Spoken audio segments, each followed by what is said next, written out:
Good morning mga kapatid! Alam nyo, nagre-ready ako dahil meron akong meeting ngayong araw na ito.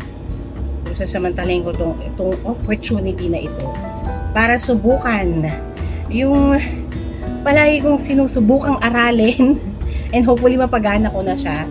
Kasi hindi ko alam paano gawin yung blowout ng hair na para kang galing sa salon. So, ilang beses akong nanood ng mga tutorial videos dito and susubukan ko yung mga payo nila dito para maging effective yung pagkukulot ng iyong buhok.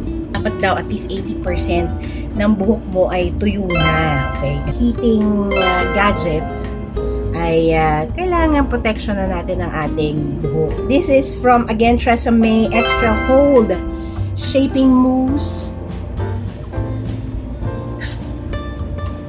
So, maging generous daw tayo. We're going to section our hair daw natin into 2.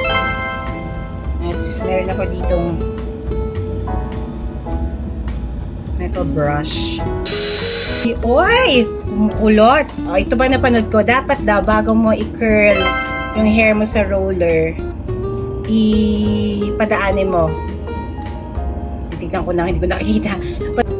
Ayun. Oh my God, tuwang-tuwa ako kumakapit. Alright! Okay. That's our first curl. Okay.